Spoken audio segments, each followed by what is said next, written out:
बिस्मिल्लाहिर्रहमानिर्रहीम अस्सलाम वालेकुम। Welcome to my channel let's cook with Asiya. कैसे हैं आप सब लोग? उम्मीद है कि अल्लाह के फजल करम से सब ठीक होंगे।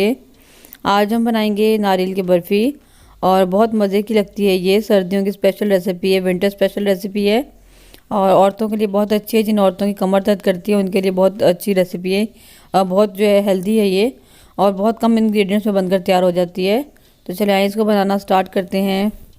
तो देखें, इसके लिए मैंने यहाँ पर क्या किया है, एक 200 ग्राम मैंने नारियल लिया था। इसको मैंने रात को अच्छे तरीके से वॉश करके और दूध में जो है भिगोकर रख दिया, रात भर के लिए छोड़ दिया मैंने इसको। और दूध हमने इतना लेना है जिसमें कि नारियल अच्छे तरीके से डूब जाए और सारा जो है कवर हो जाए। तकरीबन आधा किलो ही से थोड़ा सा ज़्यादा दूध था जिसमें मैंने इसको डुबोया था, भिगोया था, तो रात भर के लिए छोड़ दिया था मैंने। तो अब क्या करेंगे हम लोग, इसकी जो है हम लोग दूध को हम अलग कर लेंगे और नारियल को अलग करके इस तरीके से बारीक बारीक काट लेंगे, क्योंकि हमने इसको जो है चॉप करना है, जिसमें हम जो है मसाला पीसने वाली मशीन होती है, ये कॉफ़ी ग्राइंडर, उसमें हम ग्राइंड करेंगे इसको। और अगर आप चाहें तो आप इसको कद्दूकश भी कर सकते हैं, अपनी पसंद होती है, लेकिन मुझे कद्दूकश किया हुआ अच्छा नहीं लगता, वो ज़रा मोटा मोटा होता है। तो मैंने इस तरीके से इसको जो ग्राइंडर में डाल के ग्राइंड कर लिया था। ग्राइंडर में नहीं, सॉरी, मिक्सी में, यानी जिसमें हम मसाला पीसते हैं। इस तरीके से बिल्कुल बारीक हो गया ये। तो आप चाहें तो आप इसको कद्दूकश भी कर सकते हैं। दूध में से निकाल कर मैंने इसको बारीक बारीक काट लिया, उसके बाद मैंने इस तरह ग्राइंड कर लिया इसको। तो अब मैंने यहाँ पर जो है एक कढ़ाई ले ली है, कोई भी बड़ा सा बर्तन आप ले सकते हैं ताकि इजीली बन जाए। तो मैं उसमें इस नारियल को डाल दूँगी। आप चाहें तो दूसरा जो है डेसिकेटेड कोकोनट जो मिलता है बाज़ार से, आप वो भी यूज़ कर सकते हैं, लेकिन घर में ज़रा साफ़ सुथरा होता है।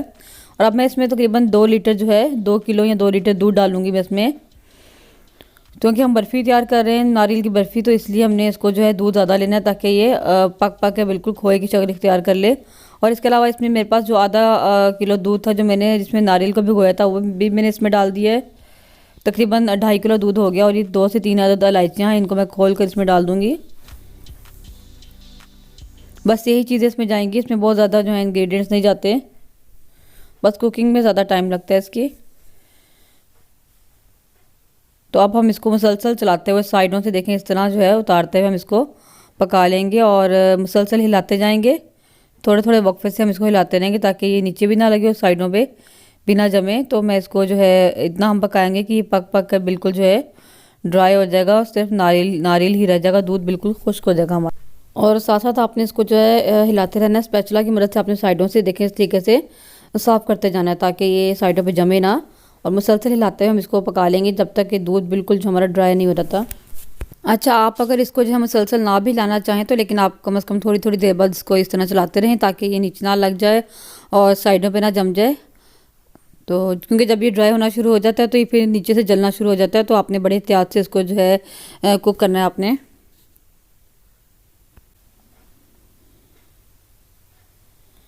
ये देखिए, इसकी दूध हमारा आधा रह गया, तो बल्कि आधे से भी कम रह गया। तो मैं इसमें, मैंने तकरीबन 1 कप चीनी थी, यानी 200 ग्राम चीनी, वो मैं इसमें डाल दूँगी। चीनी को आप अपनी पसंद के मुताबिक एडजस्ट कर सकते हैं, कम या ज़्यादा कर सकते हैं। और अब मैं इसको तब तक पकाऊंगी जब तक कि ये बिल्कुल सारा दूध जो है मुकम्मल तौर पर खुश्क नहीं हो जाता। ड्राई हो जाएगा दूध हमारा मुकम्मल। ये देखें, दूध काफ़ी हद तक हमारा जो है ड्राई हो चुका है।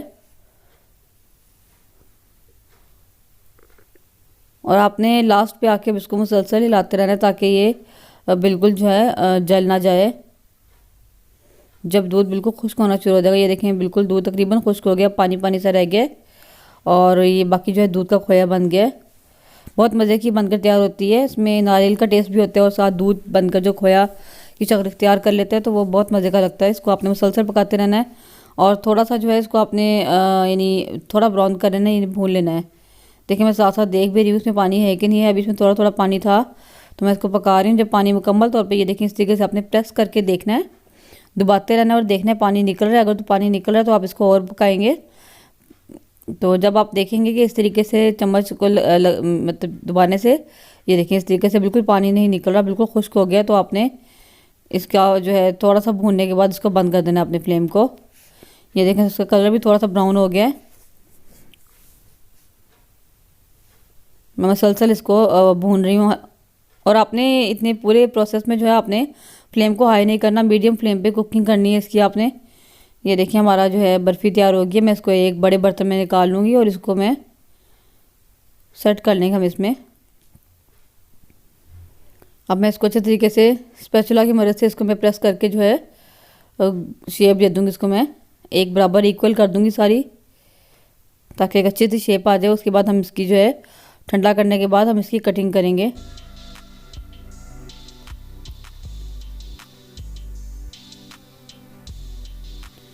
ये देखिए, ये मैंने सारी जो है बर्फ़ी को मैंने इस तरह सारा फैला दिया है और अच्छे तरीके से लेवल कर दिया है।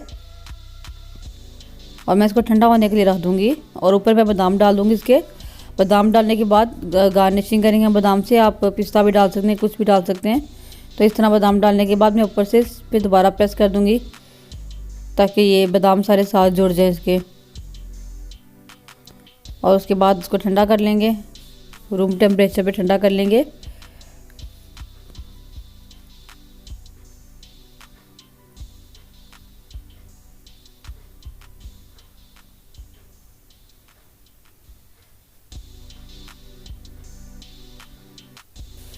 अच्छा, यहाँ पर जो है बर्फ़ी हमारी ठंडी हो गई थी, तो हमने इस पे जो है इसकी कटिंग कर लेंगे।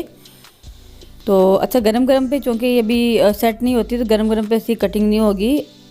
ये बहुत ज़्यादा जमती तो नहीं है। कुछ चीज़ें होती हैं जो, जैसे आप जब बनाते हैं पीनट की चिक्की बनाते हैं, तो वो जो है बिल्कुल सख्त हो जाती है, तो उसको आपको गरम गरम कोई कटिंग करनी पड़ती है। लेकिन इसको आपने गरम गरम नहीं काटना, आपने इसको ठंडा करने के बाद आपने कटिंग करनी है इसकी। तो इस पर निशान हम लगा लेंगे, कटिंग कर लेंगे। उसके बाद इसको हम जो है इसमें से निकाल लेंगे। तो ये देखें, ये कटिंग हो गई सारी। अब मैं इसको फ्लेम जो है चूल्हे पे रखकर हल्का सा हम इसको सेक देंगे, क्योंकि ये नीचे से जम चुका है घी, तो ये निकालना ज़रा मुश्किल होगा, इसकी शेप ख़राब हो जाएगी। तो इसलिए हल्का सा सेक देने के बाद, तो जब ये फ़ौरन से घी मेल्ट हो जाएगा, तो इसका निकालना हमारे लिए आसान हो जाएगा। इस तरीके से मैं इसको निकाल लूँगी और इसको हम जो है ये देखिए प्लेट में रख लेंगे।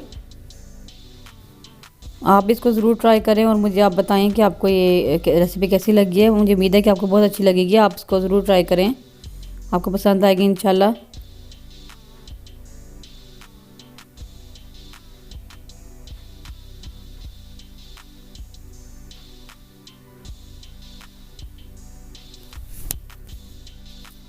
ये देखिए, तैयार है हमारी नारियल की बर्फ़ी।